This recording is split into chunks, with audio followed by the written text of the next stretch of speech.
పాలానికి చెందినటువంటి వ్యక్తి, అలాగే మరొకరు సత్యనపల్లిలో సురహ తప్పి గుండెపోటుతో మరణించడం జరిగింది. ఈ చీలి సింగయ్య మాత్రం యాక్సిడెంట్ జరిగి మరణించాడనేది ఆ రోజునే సూపరింటెండెంట్ ఆఫ్ పోలీస్ చాలా క్లియర్గా ఒక స్టేట్మెంట్ ఇచ్చారు. అదేంటంటే, దీనిలో సింగయ్య మరణానికి ప్రధానమైనటువంటి కారణం ఏంటంటే, జగన్మోహన్ రెడ్డి గారు ప్రయాణిస్తున్నటువంటి వెహికల్ తగలేదు, కాన్వాయ్లో ఉన్నటువంటి వెహికల్స్ కూడా తగలేదు. కాన్వాయ్ మీన్స్ జగన్మోహన్ రెడ్డి గారికి ఎలవ్ చేసినటువంటి 2 వెహికల్స్ 3 వెహికల్స్, కాన్వాయ్ని అనుసరిస్తున్నటువంటి ముందు వెహికల్ నెంబర్ కూడా చెప్పారు. ఆయన తగిలి పడిపోయాడు అనే విషయాన్ని ఆయన చెప్పడం జరిగింది. ఆ తర్వాత ఆయన మరణించిన తర్వాత ఆయన పోస్ట్ మార్టం కూడా చేసే సమయంలో కూడా నేను అక్కడికి వెళ్ళాను. పోలీసు యంత్రాంగం అంతా కూడా ఏదో ఒక విధంగా దీన్ని వివాదం చేయాలి అనేటువంటి ఉద్దేశంతో వాళ్ళు ప్రయత్నం చేశారు. ఏంటంటే, కిరణ్ కుమార్ వెళ్ళి వాళ్ళని పట్టుకొచ్చాడని, ఒక 30-40 మందిని తీసుకొచ్చే ప్రయత్నం చేశాడని రాంచి దాని మీద సింగయ్య మృతుడి యొక్క భార్యను సంతకం పెట్టమని కూడా పోలీసులు ఒత్తిడి చేశారు. అప్పుడు కిరణ్ కుమార్, అక్కడ మా ఇన్ఛార్జ్ కిరణ్ కుమార్, అదేవిధంగా కోటేశ్వరరావు జడ్పీటీసీ వాళ్ళు అడ్డం తిరిగి వీళ్ళు చెప్పింది మీరు రాసుకోండి అని చెప్తే, అప్పుడు గత్యంతరం లేని పరిస్థితుల్లో వీళ్ళు చెప్పింది రాసుకున్నారు తప్ప, లేకపోతే ప్రీ ప్లాన్డ్గా రాసుకొచ్చారు. ఎందుకని రాసుకొచ్చారంటే, పైనుంచి మాకు ఆదేశాలు ఉన్నాయని చెప్పారు. ఆ తర్వాత నేను వెళ్ళి కూడా వాళ్ళకి చెప్పాను, మీరు ఏమి చెప్పాలనుకుంటున్నారో అది వాళ్ళు రాసిన దాన్ని చదువుకొని మీరు సంతకం పెట్టమన్న తర్వాత ఆ చీలి సింగయ్య గారి భార్య, వారి బంధువులు కూడా చదువుకొని వారు చెప్పిందే రాసి ఇచ్చారు. లేకపోతే దానిలోనే ఎవరో ఒకరిని పెట్టాలనేటువంటి కుట్ర అప్పుడే ప్రారంభమైందని ఈ సందర్భంగా నేను చెప్పదలుచుకున్నాను. ఆ తర్వాత నాకు చాలా చిత్రం ఏంటంటే, దీన్ని పెద్ద రాజకీయం చేయాలనే ప్రయత్నం చేస్తున్నారు. ఇవాళ అసలు ఇన్వెస్టిగేషన్ అథారిటీ అనేది పోలీస్ డిపార్ట్మెంట్ లాగా లేదు. ఆంధ్రజ్యోతి, ఈనాడు వాళ్ళే ఇన్వెస్టిగేషన్ అథారిటీ, వాళ్ళే కేసు ఇన్వెస్టిగేషన్ చేస్తున్నారు. సింగయ్యను బలి తీసుకున్న జగన్ వాహనం, నాకు అర్థం కాలేదు. ఇది యాక్సిడెంట్, ఆయన చనిపోయిన మాట వాస్తవం, పోస్ట్ మార్టం చేశారు, యాక్సిడెంట్ జరిగింది.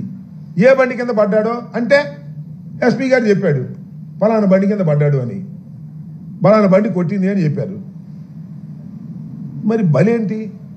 ఇంటెన్షనల్గా చేసేది బలి. ప్రమాదం బలి ఎట్ట అవుతుంది? ఇంతకుముందు జరగలేదా ప్రమాదాలు? చంద్రబాబు నాయుడు గారు కాన్వాయ్లో జరగలేదా ప్రమాదాలు? చంద్రబాబు నాయుడు మీటింగ్లు పెడితే జరగలేదా ప్రమాదాలు? ఈనాళ్ళు ఆ వార్త. ఇది కూడా అంతే, జగన్ వాహనానికి సింగయ్య బలి అంట. ఏంటి మాట నాకు అర్థం కాల. ఎందుకంత అంటే జగన్మోహన్ రెడ్డి గారి వ్యక్తిత్వాన్ని హననం చెయ్యాలి అనేటువంటి ప్రయత్నం. నేను ఒకే ఒక విషయాన్ని చాలా స్పష్టంగా చెప్పదలుచుకున్నా. నిజంగా జగన్మోహన్ రెడ్డి గారికి ఆయన కాన్వాయ్లోనే కాదు, పక్కన ఎక్కడైనా ప్రమాదం జరిగి పడి ఉన్నా కూడా జగన్మోహన్ రెడ్డి గారు కాన్వాయ్ ఆపుకొని వారిని హాస్పిటల్కు చేరేంత వరకు కూడా ఆయన ఊరుకోడు. ఆయన స్వభావం అలాంటిది. ప్రాంతంలో ఉన్నటువంటి వైఎస్ఆర్ కాంగ్రెస్ పార్టీ నాయకుల మీద, కార్యకర్తల మీద పెద్ద ఎత్తున కేసులు రిజిస్టర్ చేసి మమ్మల్ని ఇబ్బంది పెట్టాలనేటువంటి ప్రయత్నం చేస్తున్నారు. నిజానికి చాలామంది ఏంటండి ఈ కేసులని, ఐపీఎస్ అధికారులు కూడా ఎన్ని ఫాల్స్ కేసెస్ కదా అనేటువంటి భావన చాలామంది ఐపీఎస్ అధికారులు కూడా ఉంది. కానీ కొంతమంది ఐపీఎస్ అధికారులు మాత్రం మన లోకేష్ గారి ఆఫీస్ నుంచి టచ్లో ఉంటున్నారు. దానిలో మన గుంటూరు జిల్లాకు సంబంధించినటువంటి ఐపీఎస్ ఆఫీసర్ గారు, ఐజీ గారు సర్వశ్రేష్ఠ త్రిపాఠి గారు, ఆయన ప్రత్యేకంగా వైఎస్ఆర్ కాంగ్రెస్ పార్టీ నాయకుల మీద ఫాల్స్ కేసెస్ పెట్టి ఏ విధంగా అయితే వైఎస్ఆర్ కాంగ్రెస్ పార్టీని అణచాలి అనేటువంటి డ్యూటీని ఆయన చేస్తున్నాడు. ఆయన డ్యూటీ ఏం చేయాలి? లా అండ్ ఆర్డర్ కాపాడాలి. ఎక్కడైతే చట్టం ఫెయిల్ అవుతుందో అక్కడికి వెళ్ళి ప్రయత్నం చేయాలి. ఆ పనిలో లేడు ఆయన. అంబటి రాంబాబు గారి మీద కేసు పెడదామా, లేకపోతే భార్గవరెడ్డి మీద కేసు పెడదామా, లేకపోతే గోపిరెడ్డి మీద కేసు పెడదామా, అప్పిరెడ్డి మీద కేసు పెడదామా? ఎందుకు అంటున్నాడు ఆయన? లోకేష్ గారి ఆఫీస్ నుంచి ఆయనకి ఫోన్లు వస్తాయి, ఆ డ్యూటీ చేస్తున్నాడు. మేము తప్పు చేస్తే, నేరం చేస్తే కేసులు పెట్టండి, మాకేం అభ్యంతరం లేదు. మమ్మల్ని రాజకీయంగా అనచాలని ప్రయత్నం చేస్తారండి పోలీసులు. నాకు అర్థం కాలేదు. మీరు చేయాల్సింది ఏంటి? ఐజీ కానీ, ఎస్పీ కానీ, డిఐజీ కానీ చేయాల్సింది ఏంటి? ఖచ్చితంగా రాష్ట్రంలో శాంతి భద్రతలు కాపాడాలి. అది కాదు వాళ్ళ పని. రాష్ట్రంలో వైఎస్ఆర్ కాంగ్రెస్ పార్టీని అణచాలి. జగన్మోహన్ రెడ్డి గారిని టూర్ వెళ్ళనీయకూడదు. జగన్మోహన్ రెడ్డి గారి టూర్లు ఏదైనా జరిగితే దాన్ని భూతత్వం పెట్టి చూపించాలి, భయపెట్టాలి. జగన్మోహన్ రెడ్డి గారు టూర్కి వెళ్తే అక్కడ వచ్చిన జనం మీద అందరి మీద కేసులు పెట్టాలి. ఒకసారి కేసులు పెడితే ఇక్కడ రాకుండా పోతారు. అంటే సర్వశ్రేష్ఠ త్రిపాఠి గారు, ఐజీ గారు వైఎస్ఆర్ కాంగ్రెస్ పార్టీని అణచడం కోసం ప్రత్యేకమైన డ్యూటీ తీసుకున్నాడా? నాకు అర్థం కాలేదు. What is this? Being an IPS officer, senior officer. ఇది నేను చెబుతున్న మాట కాదు, పోలీసులే చెప్తున్నారు మాకు ఆ మాట. ఏమని అనుకుంటున్నారేమో, సిఐలు, ఎస్ఐలు, డిఎస్పీలు చట్టబద్ధంగా పనిచేసే వాళ్ళు ఉంటారు, ధర్మంగా పనిచేసే వాళ్ళు ఉంటారు. వాళ్ళందరూ లూప్ లైన్లో పెట్టారు, వాళ్ళే చెప్తున్నారు. మా ఎస్పీలే మమ్మల్ని అంటలేదండి, వాళ్ళు చట్ట ప్రకారం మమ్మంటున్నారు. మా ఐజీ గారు మాత్రం మాకే ఫోన్ చేసి చట్ట వ్యతిరేకంగా వెళ్ళండి, కేసులు పెట్టండి అని అంటున్నారు. ఏమిటి అన్యాయం? ఆలోచించుకోమని కూడా ఈ సందర్భంగా మనవి చేస్తున్నాను. మీరు కేసులు పెడితే కేసులు భయపడతాం అనుకోమాకండి. మీ కేసుల్ని చట్ట ప్రకారం ఎదుర్కొంటాం. వెనుదిరిగే ప్రశ్న కూడా లేదు. రాత్రి వచ్చి నోటీస్ ఇచ్చి వెళ్ళారు, నోటీసులు ఇవ్వండి, లేకపోతే లోపల పెట్టండి. చేసేది ఏంటంటారా? మేము చేయగలిగింది ఏంది? రాజకీయాలు వదిలి పారిపోవాలా? మీ దెబ్బకి మీరు కేసులు పెడుతున్నారని భయపడి రాజకీయాలు వదిలి పారిపోవాలా? చిన్నప్పటి నుంచి రాజకీయాల్లో ఉన్నటువంటి వ్యక్తులు లోపల పెట్టి కుమ్మేస్తారా? జైల్లో పెట్టేస్తారా? ఏమిటి అన్యాయం అంటున్నా? కాకి బట్టలు వేసుకోండి, పచ్చ చొక్కాలు వేసుకోమాకండి లోపల. ఇది సరైనటువంటి విధానం కాదని మనం చేస్తున్నా. ఇలాంటి మీ పోలీస్ బెదిరింపులకి బెదరడానికి సిద్ధంగా లేవు. మేము రౌడీలం కాదు, సంఘ వ్యతిరేక శక్తులం కాదు, రాజకీయ పార్టీ కార్యకర్తలు, ప్రజాసేవ కోసం రాజకీయాల్లోకి వచ్చాను తప్ప మరొక దానికోసం రాలేదని కూడా ఈ సందర్భంగా నేను చెప్పదలుచుకున్నా. ఏదో మమ్మల్ని రౌడీలు బెదిరించినట్టు, జేబు దొంగలు బెదిరించినట్టు, దొంగలను బెదిరించినట్టు మమ్మల్ని బెదిరిస్తారా మీరు? మేము దొంగలమా? జేబులు కొట్టేవాళ్ళమా? రౌడీలమా? రౌడీ మామూలు వసూలు చేసేవాళ్ళమా? మేము ప్రజాసేవ కోసం రాజకీయాల్లోకి వచ్చాం. ఆ క్రమంలో మేము ముందుకు వెళ్తున్నాం. ఎక్కడైనా పొరపాటు జరిగితే పెట్టండి కేసులు, వీ కెన్ ఫేస్ ఇట్. కానీ కావాలని లోకేష్ బాబు చెబితే కేసులు పెట్టేస్తారా? ఎవరి మీద పెడతా? వాళ్ళ మీద. చదువుకున్న వాళ్ళం అండి మేము. డాక్టర్ మీద కేసు పెట్టారు, నాన్ బెయిలబుల్ కేసు. ఇవాళ సుధీర్ భార్గవ రెడ్డి మీద, డాక్టర్ శ్రీనివాస్ రెడ్డి మీద కేసు పెట్టారు. ఏంటిది? రోజులు ఎప్పుడు ఇలాగే ఉంటాయి అనుకున్నారా? అయిపోయింది సంవత్సరం. గుర్తుపెట్టుకోండి. యాక్సిడెంట్ జరిగితే దానికి జగన్మోహన్ రెడ్డి బలి చేశాడంటారా? జగన్మోహన్ రెడ్డి గారి వ్యక్తిత్వాన్ని హననం చేస్తారా? జగన్మోహన్ రెడ్డి ఎలాంటి వాడు? ఎక్కడైనా ఆయన కారు కాదు, ఎవరి కారు కన్నా తగిలినా కూడా అక్కడ ఆగి వాళ్ళని ఇమీడియట్గా హాస్పిటల్కి పంపించేటటువంటి మానవతా దృక్పథం కలిగినటువంటి జగన్మోహన్ రెడ్డి గారి మీద మీరు ఇష్టం వచ్చినట్టు కేసులు పెట్టాలని ప్రయత్నం చేస్తున్నారు. మా మీద ఇష్టం వచ్చినట్టు కేసులు పెట్టాలని ప్రయత్నం చేస్తున్నారు. జాగ్రత్త అని మనం చేస్తున్నా.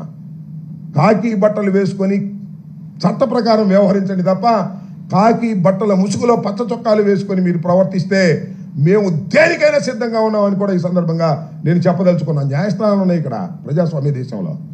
మీ ఇష్టం కాదు, మిలిటరీ పరిపాలన కాదు, పోలీస్ పరిపాలన కాదు, చట్టబద్ధమైన పరిపాలన, రాజ్యాంగం ప్రకారం జరుగుతున్నటువంటి పరిపాలన. ఒక వ్యక్తిని అరెస్ట్ చేయాలంటే కొన్ని ప్రొసీజర్స్ ఉంటాయి. అన్ని ప్రొసీజర్స్ని మీరు వైలేట్ చేసి మీరు అరెస్ట్ చేస్తున్నారు, రిమాండ్కి పంపుతున్నారు. చూస్తాం వాటి సంగతి కూడా రాబోయే కాలంలో అని కూడా ఈ సందర్భంగా నేను చెప్పదలుచుకున్నాను. ఇలాంటి పిచ్చి పిచ్చి బెదిరింపులకు బెదరడానికి వైఎస్ఆర్ కాంగ్రెస్ పార్టీ నాయకులు, కార్యకర్తలు సిద్ధంగా లేరని కూడా ఈ సందర్భంగా నేను చెప్పదలుచుకున్నాను.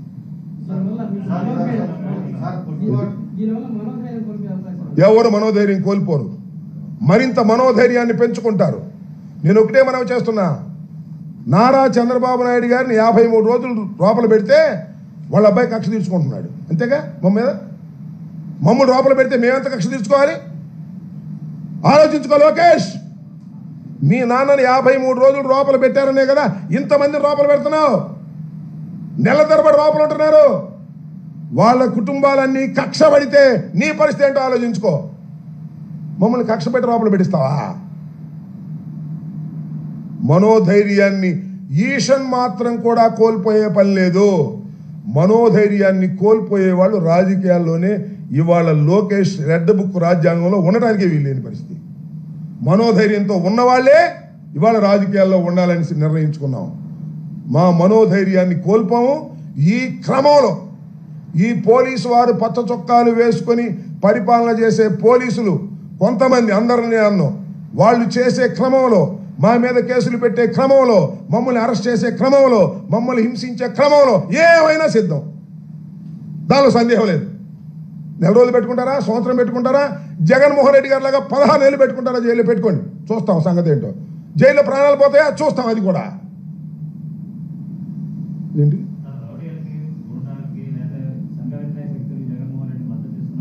అని సంఘ విద్రోహ శక్తి. అసలు జగన్మోహన్ రెడ్డి సంఘ విద్రోహ శక్తి అండి, ముఖ్యమంత్రిగా పనిచేసిన వ్యక్తి. అని రేపు మీ ఇంటికి పాల్గొనడానికి వచ్చారనుకో, ఏదైనా పని నుండి నీ మీద ఒక కథ పెట్టేస్తారు. పలానా సుబ్బారావు, పలానా వెంకయ్య, పలానా పుల్లయ్య జేబు దొంగ, ఆ దొంగ, ఈ దొంగ అని. నేను అడుగుతా ఉన్నానయ్యా, ఇవాళ ఎక్కడికి వెళ్ళాడు? రెంటపాళ్ళు వెళ్ళాడు. నాగమల్లేశ్వరరావు బెట్టింగ్ అంట. పోయే కాలం కాకపోతే ఏముంది? వాళ్ళకి 40 ఎకరం పొలం ఉంది. 2 అన్నదమ్ములు, మంచి వ్యవసాయదారులు, కాంట్రాక్టులు చేస్తారు, డబ్బులు బాగా ఉన్నవాళ్ళు. బెట్లు కట్టి డబ్బులు పోయేటప్పుడు ఊరేసుకున్నాడంట, చచ్చిపోయాడంట. గుట్టగాల్చి మొఖాలు వేశారు.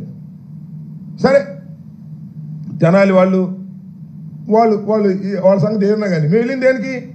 తెనాలిలో పోలీసులు రోడ్డు మీద అరికాళ్ళ మీద కొట్టినటువంటి ఒక అసాంఘికమైన చర్యకు పోలీసులు పాల్పడ్డారు. వాళ్ళు ఏమనాలి? పోలీసుల్ని ఏం చేయాలి? పోలీసులు చట్టాన్ని చేతుల్లోకి తీసుకుంటే తప్పని చెప్పకూడదా? వాళ్ళ క్యారెక్టర్లు ఏమన్నా కానీ, ఒక దొంగని కొడతావా? ఒక రేపిస్ట్ కొడతావా? చట్టం ఉంది. కొట్టేదైతే కోర్టు మానేసేయండి, ఎందుకు అనవసరం. పోలీసులు కోర్టులు మానేసేయండి, ఛార్జ్షీట్లు పెట్టడం మానేసేయండి, రిమాండ్ పంపడం మానేసేయండి, మీ సెల్లో వేసి కొట్టేసేయండి అందరు. నేను ఓకే.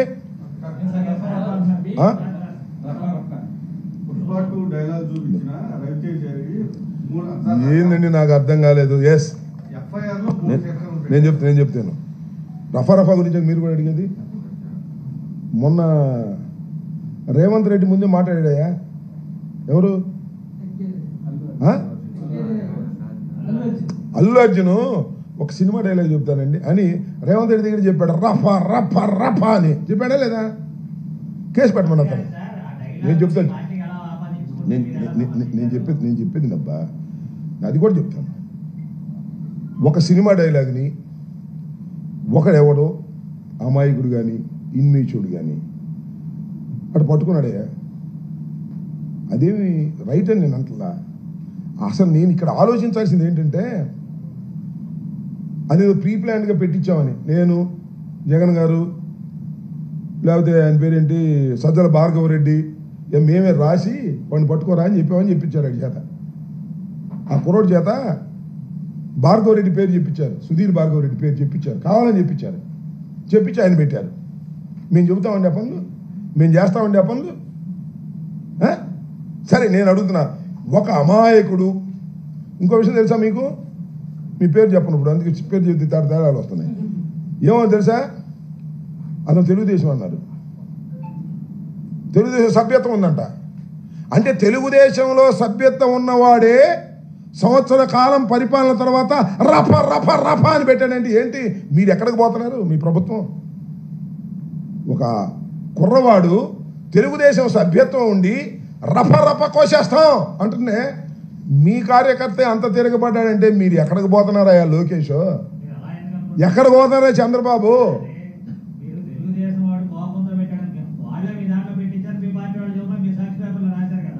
అది కూడా రాశారా? అది కూడా అనుమానమేగా, అది కూడా అనుమానమే కదా. ఇప్పుడు అదైతే ఆ అనుమానం ఒకటి, ఈ అనుమానం ఒకటి. ఆ తెలుగుదేశం వాళ్ళే పెట్టించి ఉండొచ్చు, లేకపోతే వాడికే కోపం వచ్చి పెట్టచ్చు. ఎట్లా కావడదు కదా. అది దేనైనా అనుమానం అయ్యా, మాకున్నటువంటి డౌట్. నువ్వు ఈ మాట మాట్లాడావంటే ఇది అనుమానం.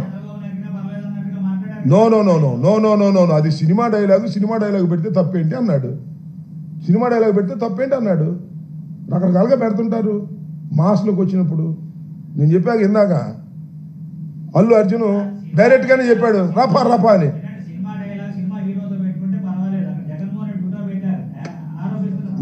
నువ్వు చూడయ్యా, నువ్వు చూడు, బాలకృష్ణ ఫోటోలు పెట్టి, బాలకృష్ణ చంద్రబాబు ఫోటోలు వేసి ఇవన్నీ చూపించాక ఇప్పుడు టైం లేదే. సమాజంలో ఇలాంటివన్నీ జరుగుతున్న మాట వాస్తవం. వాటిని ఎవరు సమర్థించరు. నెంబర్ 1. ఇది జరిగినటువంటి పరిస్థితులను బట్టి అతను తీసుకెళ్ళి ఆ కేసు ఏం కేసు పెట్టారండి నాకు అర్థం కాదా? రిమాండ్ పెడతారా? సరే, దీనిలో కాంట్రవర్షియల్ ఉంది. నువ్వు అన్నట్టు వాడు తెలుగుదేశం అని ఒకళ్ళు, కాదు వైసీపీలో చేయడం ఒకడు. This the controversial. We can't say, we can't know. మనకు తెలియదు. ఇంకా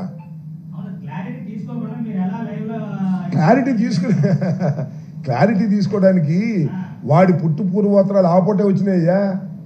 ఆ క్లారిటీ ఎక్కడి నుంచి వచ్చింది? పోలీసులు చెప్పండి క్లారిటీ. తెలుగుదేశంలో వాడి సభ్యత్వం ఉందని వచ్చింది చూసావు నువ్వు. ఇవన్నీ ఔపటిస్టు. ఇవాళ ఏది నమ్మడానికి లేదయ్యా. ఎందుకంటే వాట్సాప్లో 190 ఇచ్చేస్తాను. ఏమి అమ్ముతాం మనం?